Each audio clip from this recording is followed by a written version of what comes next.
The Teachings of Don Carlos. Practical Applications of the Works of Carlos Castaneda.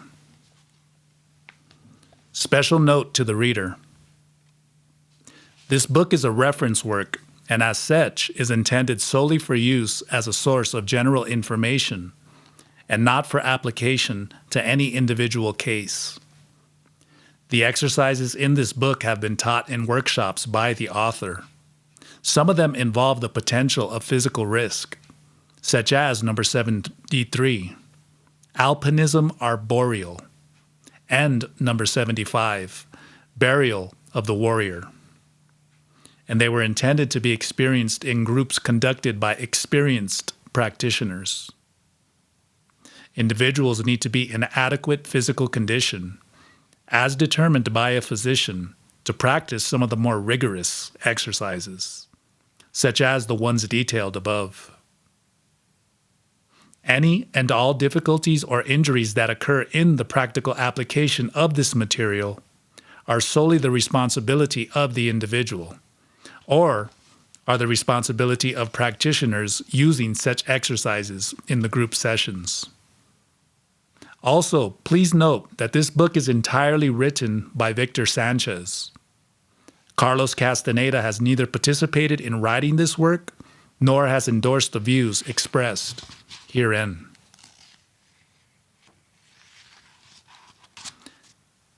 Acknowledgements. I have had the privilege of knowing and receiving, perhaps undeservedly, the love of many people. And there are also many people to whom I would have to give thanks.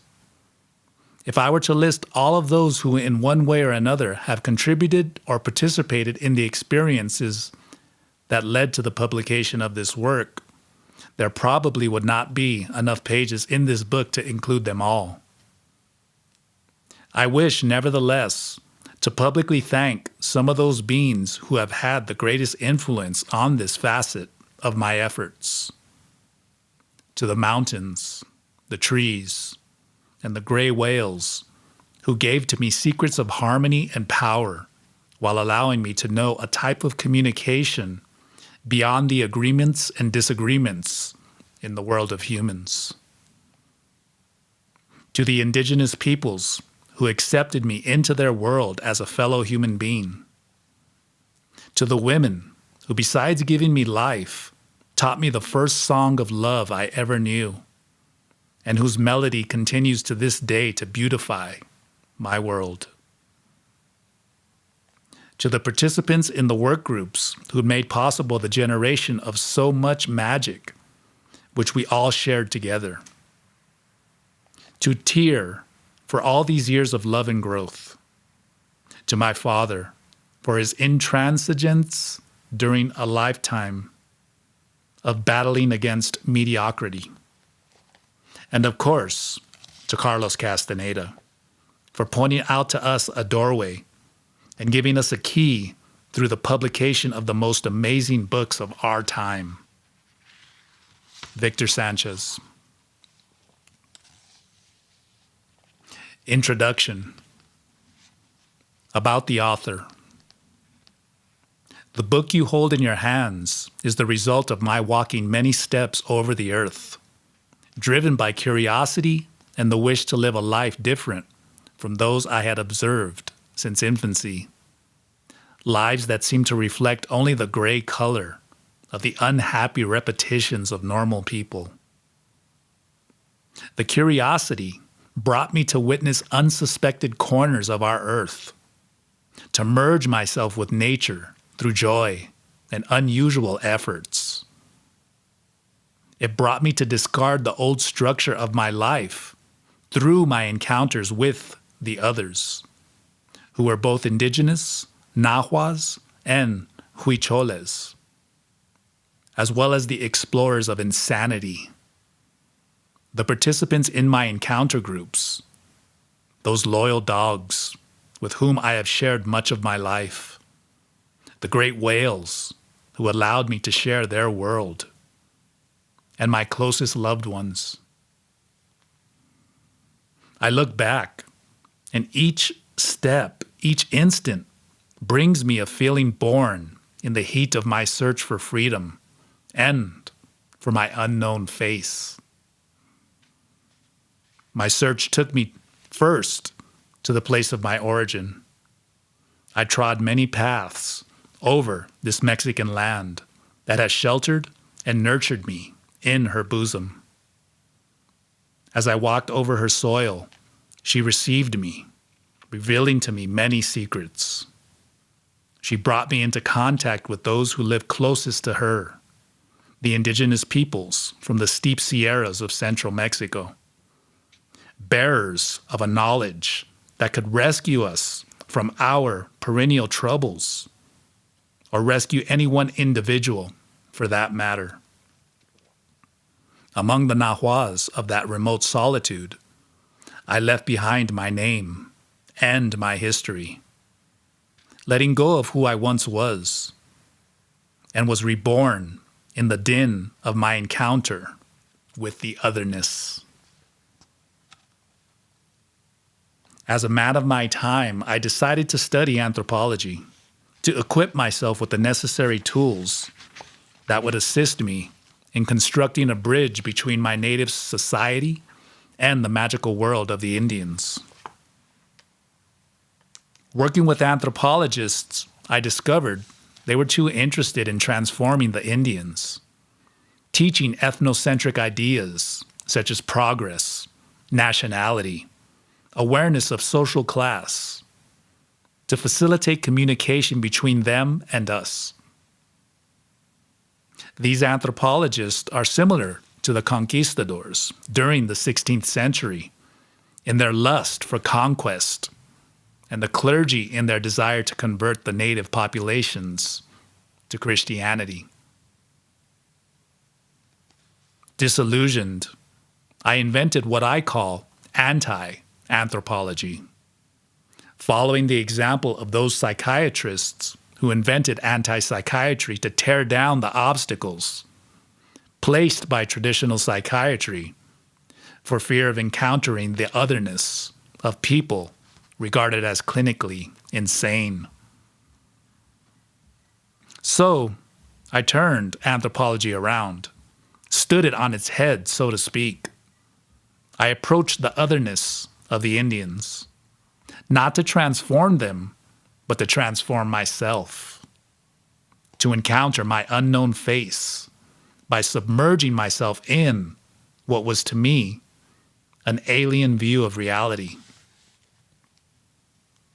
This reality preserves many of the ancient secrets of knowledge the Toltecs learned directly from the world. Later, about 13 years ago, I stumbled on the works of Carlos Castaneda. It surprised me to find in them much of what I had experienced in my own fieldwork. Only there was a degree of complexity and systematization I had not met with previously. The dreaming body, the way of the warrior, awareness of the earth, the correct form of walking, access to non-ordinary reality, omens, signs, the tonal and the nahual. All were themes I had encountered among different ethnic groups, such as the Huicholes, Mazatecs, Mixtecs, and principally the Nahuas. Besides finding a system for these ideas, I also found in the teachings many themes, suggestions, and proposals that I had not until then encountered. Most interesting of all was that there, spread throughout Castaneda's writings, was a large quantity of specific possibilities for action, which appealed to me a great deal. The Converted Anthropologist and the Polemic. For those readers who may not know, in the early 1960s, Carlos Castaneda was an anthropology student about to graduate when he met an old Yaqui Indian named Juan Matus. With Don Juan as his informant, Castaneda attempted to study the medicinal uses of peyote among the Indians of the southwestern United States and northern Mexico. The old Indian revealed himself as a powerful man of knowledge, a sorcerer, and he took Carlos as his apprentice from the beginning of their relationship. Little by little, the young anthropologist grew into his role as Don Juan's apprentice. And in the 8 books published to date, he has described the different stages of that apprenticeship, sparking a great deal of interest among readers worldwide. Castaneda's works have generated much controversy, especially among anthropologists, perhaps jealous of the success he has enjoyed. They were disposed to criticize, claiming that his writings have no basis in truth, particularly regarding the existence of Don Juan as a real person. I personally have not had the pleasure of knowing Don Juan, but I do know Don Carlos, and I have read and made use of his books. The question of whether Don Juan existed or not seems to me insignificant in comparison with the ideas set forth in these books. Personally, I am not particularly interested if the ideas came from Don Juan or from Castaneda. The fact is, they exist, and, most important, they work. Putting these teachings into practice reveals that in each one of us there lies hidden another awareness, the awareness of the other self, which opens unlimited possibilities of perception and experience. This is what is really significant. Therefore, throughout the ensuing pages, I will refer to Carlos Castaneda and to Don Juan interchangeably as the creators or bearers of a complex system of knowledge. That is how they present themselves to us. Together, in the same work, the binomial Castaneda-Don Juan, inviting us to penetrate into their mysterious world. Thus, I abstain from commenting on something that is totally out of my reach. Namely, to affirm or deny the existence of someone whom I've never seen, a matter that seems irrelevant. The readers. Perhaps what attracted me to Carlos Castaneda's works from the beginning were the poetic feelings they provoked, the perennial search for freedom, and the mystery that surrounds the world of the warrior, express the secret feelings of all humanity. But all poetry and proposals of freedom aside, it would appear that the majority of the readers of his works have not known how to make use of their contents.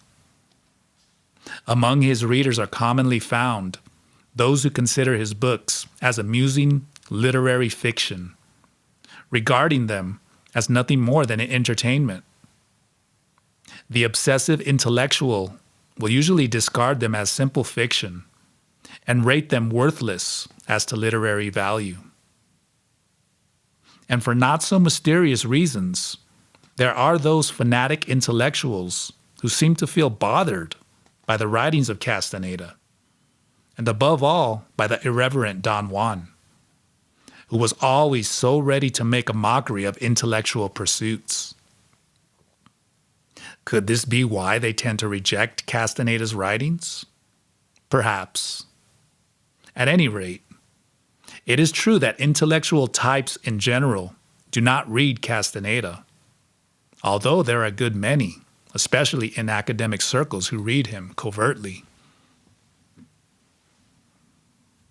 On the other end of the scale, we have the fanatic, who without any concrete experience regarding these teachings takes everything as the truth, trying to understand it literally. This is the kind of person who goes around seeing allies and power places at every turn. All of this is, of course, a product of the imagination rather than experience. They are fanatics not because they like the works of Carlos Castaneda, but rather for not being able or not wanting to take the trouble to put into practice the proposals put forth in the writings, which requires unbending purpose. They instead supply their imagination with fantasies in place of what their lazy existence will not permit them to experience directly. Near to the fanatic are those aficionados of marijuana and other drugs, who use the writings of Castaneda to justify their addictions. They believe that through the leisurely consumption of a stupefacient, they will acquire seriousness by the mere fact of disguising their habit as a search for knowledge. Like the fanatic, the drug addict substitutes fantasies and verbal discussions for concrete work, with the added difficulty that those fantasies become more vivid thanks to the influence of the drugs. The drugs, of course, without any change in routines, can alter nothing in his or her ego or daily life. Even when the drug addict has access to power plants, such as those used in indigenous rituals, he or she manages to turn the use of these magic plants, peyote, toloache, mushrooms, etc., into something that resembles mere drunkenness. They reinforce structural limitations, signifying an escape from reality rather than an encounter with it. Naturally, it is another thing entirely among indigenous peoples who use the power plants to aid the process of knowledge inherited from their ancestors, and which they follow with strict discipline and preparation. The two situations have nothing in common. There also are readers belonging to neither of the aforementioned groups who find the ideas attractive but simply do not know how to carry out the proposals contained therein. Thus, in spite of the value of Castaneda's writings and their popularity, they have not been made use of adequately. In fact, the majority of his readers fall into one of these three categories. Careless reading of these books, coupled with the deep-rooted absent-mindedness of modern peoples, keeps the real treasure of Don Juan's teachings inaccessible to almost everyone. Therefore, I have given myself the task of suggesting a method by which to approach the mysterious world revealed to us by Carlos Castaneda. A living study of his work. It is not necessary to either condemn a priori the works of Castaneda or to dogmatically accept them as an ideological doctrine. There exists an exact way to approach them, through a living study of the techniques and exercises contained therein. I have worked precisely in this way for the last 11 years, and have made the discovery that there are complete areas of our being and of our feeling that we have forgotten due to our cultural conditioning. These can, however, be recovered. There exists both another reality and another way of living, and it is worth the trouble to work in order to experience them. Group work. I decided early on to practice by myself. I combined my excursions to the country with many of the techniques proposed by Castaneda. My findings were so earth-shaking that I set myself the task of communicating them to others, to share them, and to find out if these techniques worked as well for other people. Thus were born my first work groups 11 years ago. Although years later I had the pleasure of knowing Carlos personally, in whose person I observed an extraordinary congruence with what he had written, my work has developed independently. In fact, I believe that Castaneda's work was written specifically to motivate us to apply these ideas in a practical manner. This book deals primarily with the form in which I have responded to that motivation and the results thus obtained. In my work groups, I develop methods of self-learning through group participation. These were first labeled the other sorcery, alluding to ignored aspects of sorcery. Then later, the art of living purposefully, putting emphasis on the search for ways of being and living that express the freedom of the warrior. In workshops in the field, we took on the task of reinventing ourselves and rescuing our awareness of the other self.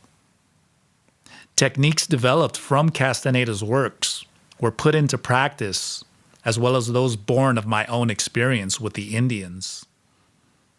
These were complemented with techniques generated by the group activity itself. Our work always dealt with practical applications, not with intellectual discussions. In this work, I never considered myself a master, since there are no masters who can live our lives for us or walk in our footsteps. But as just one more participant, interested in continually developing the same knowledge he was proposing to everyone else. My particular role was to coordinate, drawing on my experience, the work of everyone concerned, including my own. The ultimate not doing. Motivated by the results of our group work, some years ago I conceived the idea of writing a book about the teachings of Don Carlos and the practical way we had approached them. However, with the life I had chosen to lead, I found myself constantly traveling. Each trip to the country, each new group formed, demanded my total participation. There was no time for something that seemed so cold as to sit in front of a computer screen and write.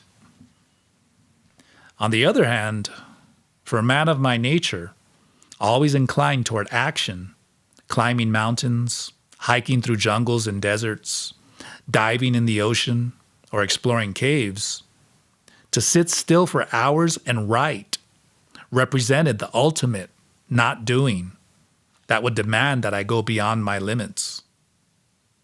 Since I was not a writer, I had to create one using myself as the raw material. Finally, the moment arrived. Life took hold of me, and I knew it would not let go until I had completed the task. I suspended my work with the groups and disappeared for a time to take on the challenge of converting myself into a writer, although only for as long as it took to write this book. The book. The title, The Teachings of Don Carlos, was chosen to attract the attention of those who have been fascinated by the world and the mysteries revealed through the works of Castaneda, but who have not found occasion or method by which they might bring to their lives some of the magic that characterizes the solitary realm of the Nahual. This title alludes to the peculiar relationship of apprentice to teacher that we, in a manner of speaking, establish with the author each time we enrich our world through the practice of some of the proposals contained in his books. Motivation and contributions. One motivation for writing was that the majority of Castaneda's readers, while fascinated by the content of his writings, seemed to be confused by them as regards their possibilities of concrete application, and above all, by the strange realities and facets of the world they describe. Works by other authors on the subject of Castaneda were not much help, and there was much criticism and gossip, FBI style, about the Castaneda enigma. In no way did these critics touch upon his substantial proposals, simply because they did not understand or had glossed over the writings of Don Carlos, merely repeating awkwardly what he had already so masterfully described. Someone was needed to show how to carry out Castaneda's proposals within the context of the life of Homo urbanus. Many have said, I imagine, I suppose, I understand. I have compared, analyzed, or thought about the teachings, or some such thing. Very few have said, I have done, I have put into practice, I have experienced, I have lived. What was lacking was a book about practical application, not speculation. This is why I felt I had something to say. I chose from the totality of my work the material that relates to my personal as well as group experience and to the assimilation through direct living experience of the teachings of Don Carlos. While the quality of this work is not mine to judge, I will say I put my heart into the task. If by this simple proposal I contribute something that can be carried into the everyday world, making it more gratifying or complete, or at least more fun, I will be satisfied. The peripheral connection to the rule. Readers in general do not know Don Juan or even Don Carlos, but they have found in Castaneda's work a door left slightly ajar. If they open it by the force of their own efforts, they will connect themselves with the tradition of which his works speak, although in an unorthodox fashion, namely, taking his writings as a point of reference for action. This eventually will result in fact, it is already happening, a large number of more or less solitary warriors, connected peripherally with the party of the Nahual. Perhaps the mysterious three-pronged Nahual mentioned in the Eagle's Gift refers to this happening.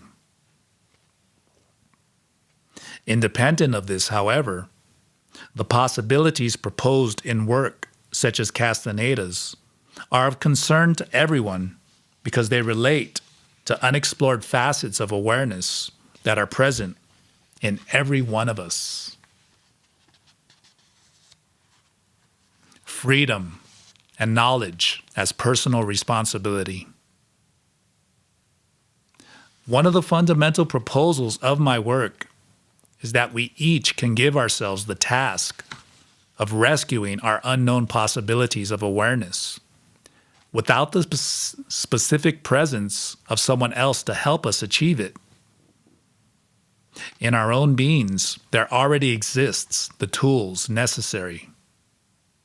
When we are ready to give up being warriors of the sofa, to convert ourselves into committed practitioners, the slightest opportunity from outside will be enough to send us on our way.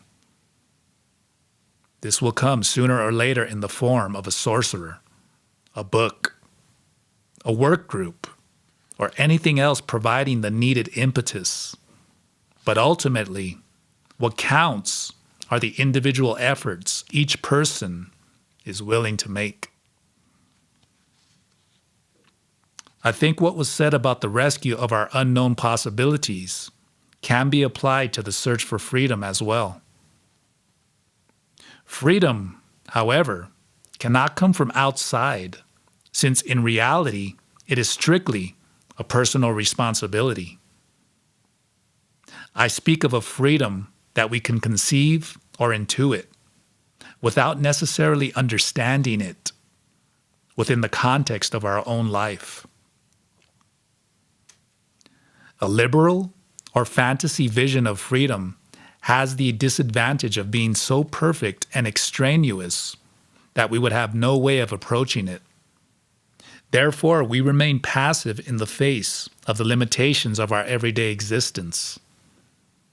I am proposing an approximation on a practical, rather than mental, level of freedom and knowledge.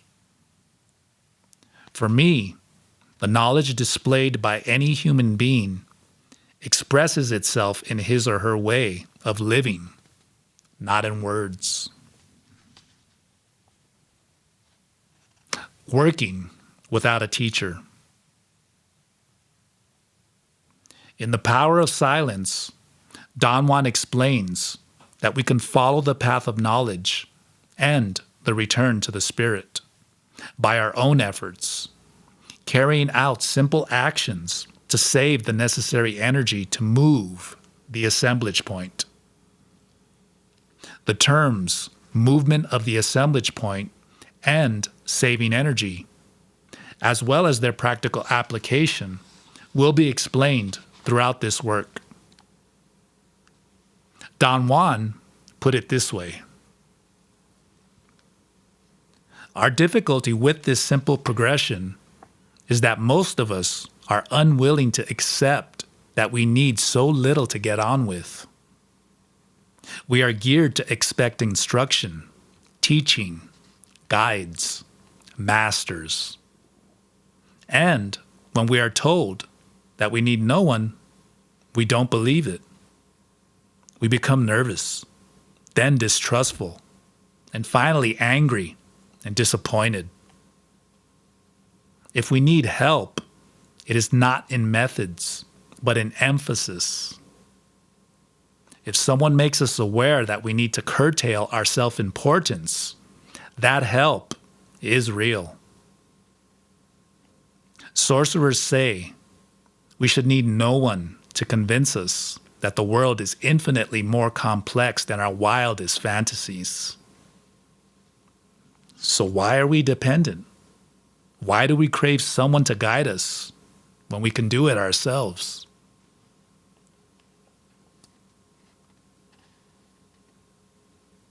In things having to do with knowledge, we are inundated with masters and disciples. But there are no masters. There are no disciples.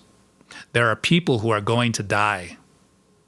The difference being that some realize it and others don't. Real knowledge that affects the way we live and the way we die cannot be transmitted. Only by means of personal experience is it acquired. Books, masters, schools, and gurus are useful aids only when we are ready to perform concrete acts in the inexhaustible task of knowledge. It is very easy, which explains its popularity, to fall under the spell of a master or guru, possessor of knowledge and power, from whom, thanks to his goodness, we can receive illumination. The sublime master touches us with a finger, illuminating us and waking our inner Shakti.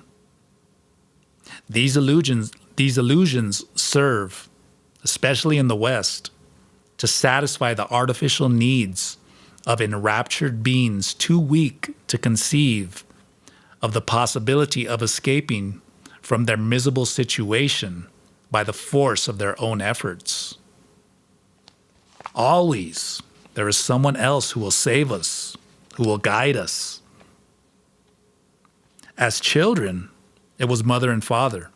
As adults, it is the husband, the wife, the sensei, or the beloved guru.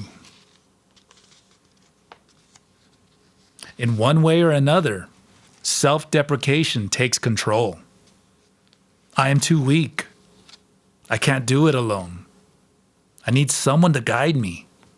And of course, we are oversupplied with masters, gurus, schools, esoteric sects, and others ready to take advantage, converting into hard cash that desire to be dominated that frequently takes hold of so many people. A warrior is called that because he or she is always at war. Mommy is not needed to tell warriors what or what not to do.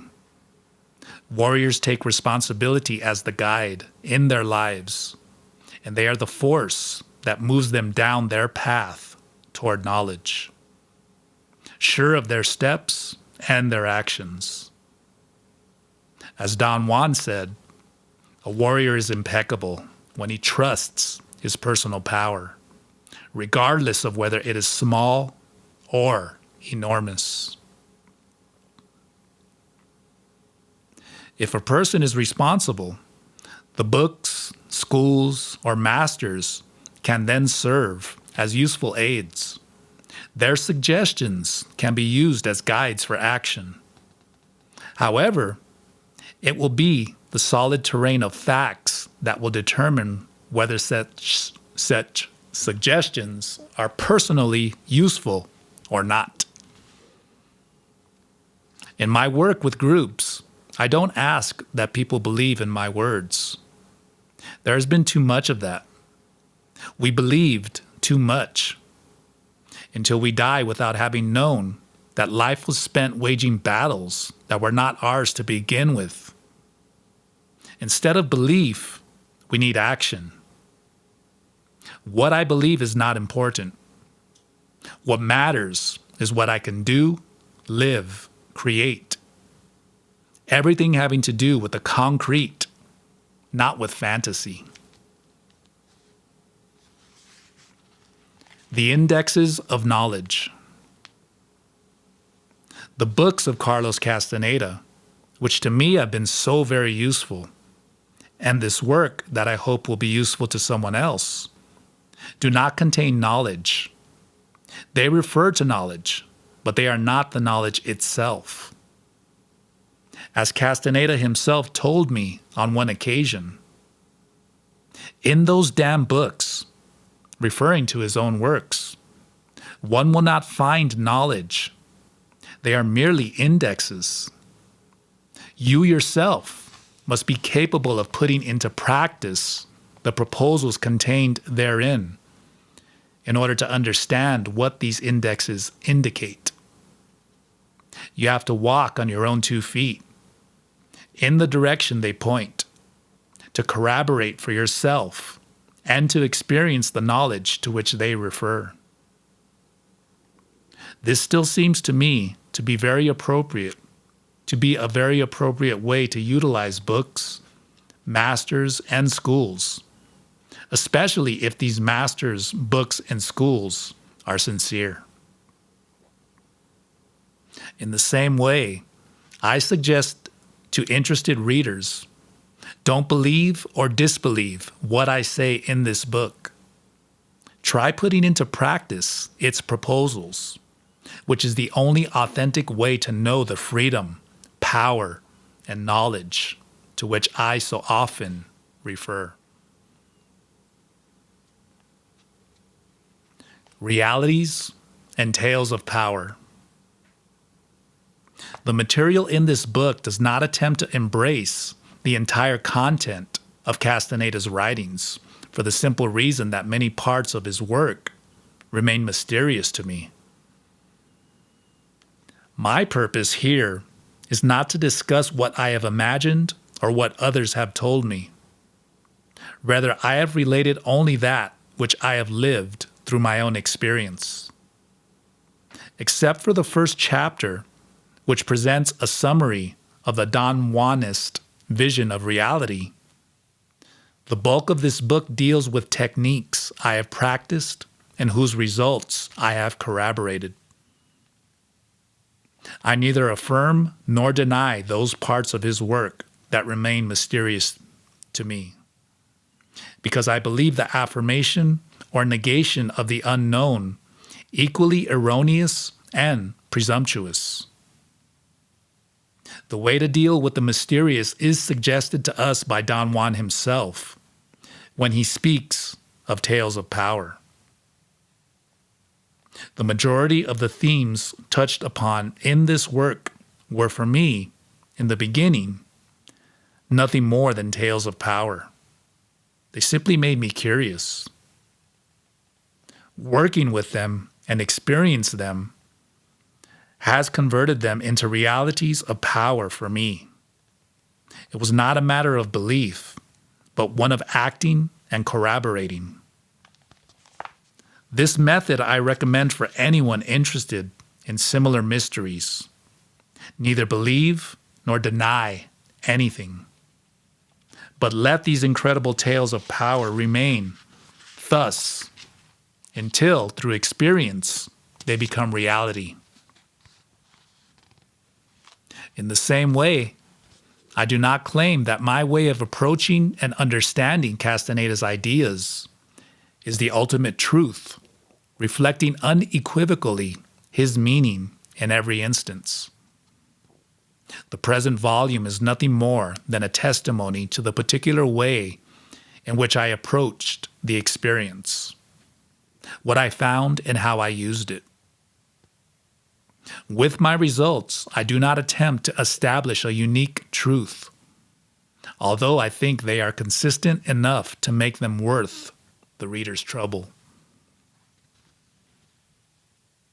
The structure of this book. First, I reemphasize that this is a work of practical consultation.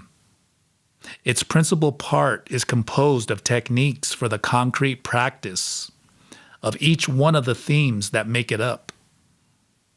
The major part of the exercises described are my own, using as a starting point the more or less general techniques or proposals from the work of Castaneda.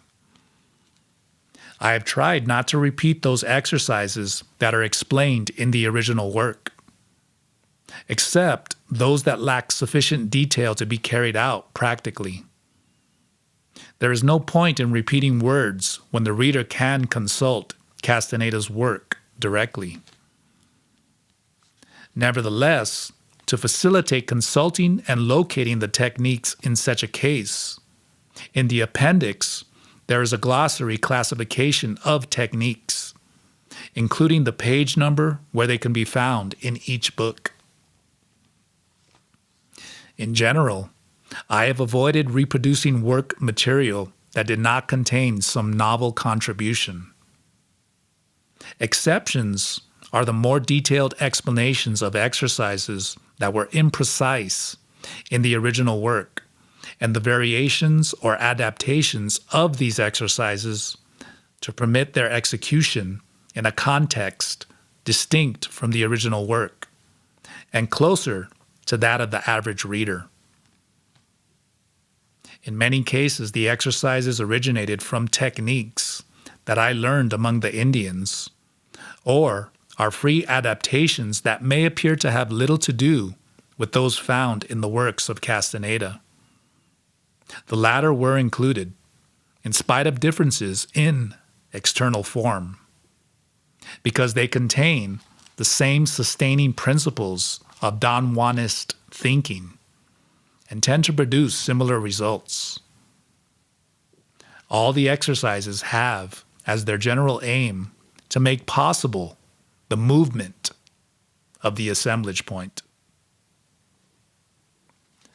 The book consists of 10 chapters divided into 3 parts. The first and shortest constitutes a sort of organized summary of the basic concepts of the cosmovision of the warriors of the Nahual's party, explaining the origin of the distinctive practices reviewed in Part 2 and Part 3. The second and third parts comprise the practices for the right and left sides, respectively. Such a division echoes the pedagogical system of Don Juan, who divides his teachings in this manner as will be detailed later on. At the end are found a bibliography of Castaneda's books, an annotated table of contents, and 2 glossaries. The first glossary contains nearly all of the techniques included in the 8 books published to date, 1991. The second lists all the exercises contained in the present work. A spherical system.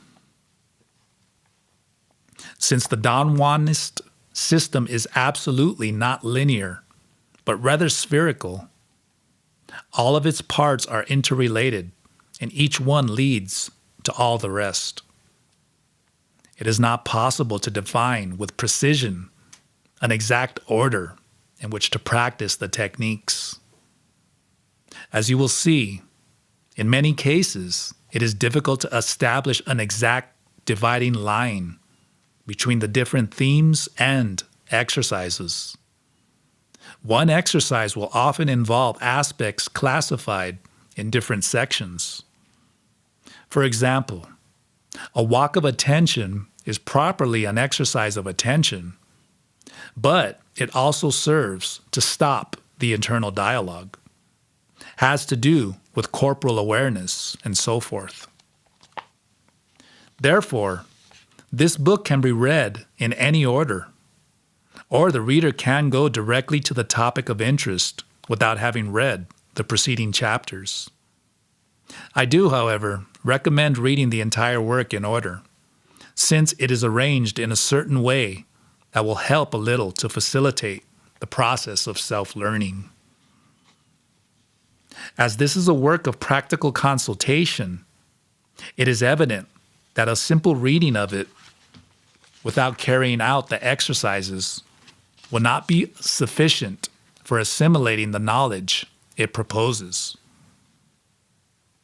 Due to the density of the material, I suggest that each chapter be read without haste, giving time to digest the contents of one before going on to the next.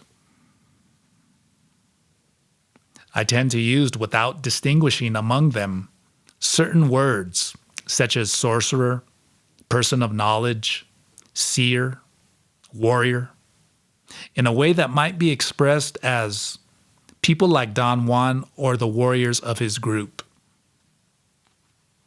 The specific use of each one is more a question of context and emphasis rather than a variation in meaning. In a similar vein, my use of the term Western refers to the common persons of today's industrial societies. I also call them modern, everyday, average, today's, and so forth. And finally, my frequent use of the word we, referring to things that I do or did with others, relates to the dynamics of interrelation within which occurred the major part of the experiences that form the foundation of this book.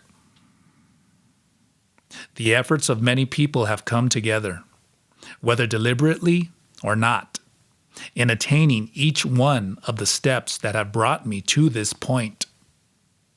Therefore, this we should include the indigenous peoples who helped me to change amidst the lost mountains of the Sierra, the people who have worked with me in groups, participants as well as coordinators, those dear beings who have accompanied me and enriched my life with the gift of their presence, and all those who eventually will come together in the collective and fraternal task of coloring with a little bit of magic a world made gray due to the neglect of our nature as luminous beings. This we surely includes you, too. Does it not? Victor Sanchez, December 1991.